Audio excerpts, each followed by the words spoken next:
سلام. با آموزش امروز خوش آمدید. امروز برای شما آموزش می دهم که چگونه فایل ها، عکس ها و ویدیوهایتان را بدون اینکه شما نیاز به کیبل USB داشته باشید از فونتان به کامپیوتر انتقال دهید. همچنان از کامپیوتر به تلفنتان انتقال دهید. در ابتدا شما باید اپلیکیشن سن انوی را از پلی استور یا اپ استور دانلود کنید. بعد زمانی که این را دانلود کردید، سافیرش اپلیکیشنش را در کامپیوترتان هم دانلود کنید. بعد که این اپلیکیشن را در کامپیوتر و تلفنتان دانلود کردید، زمانی که میخواهید یک فایل را به کامپیوترتان انتقال دهید، سر او فایل کلیک میکنید.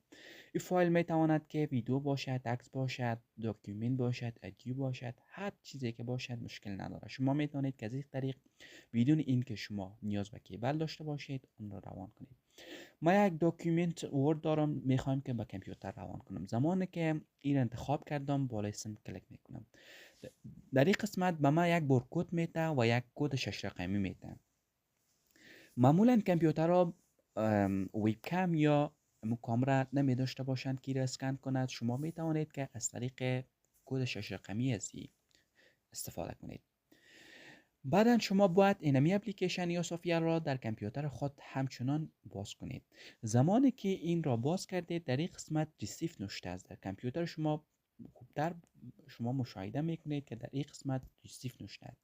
زمانی که بالای ریسیف کلیک کردید، در این قسمت کد 6 رقمی را وارد کنید. کد 6 رقمی که در تلفن برای شما داده است.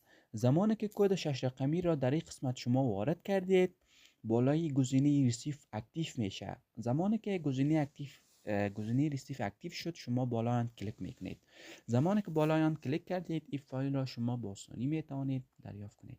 همچنان شما میتوانید ویدیوهایی که 1 جی بی، 2 جی بی، 3 جی بی، حتی 10 جی بی باشد، از یک ولایت به ولایت دیگر، حتی از یک کشور به یک کشور دیگر شما میتوانید با آسانی و راحتی بدون اینکه کدام مشکلی برای شما پیش بیاید ارسال کنید.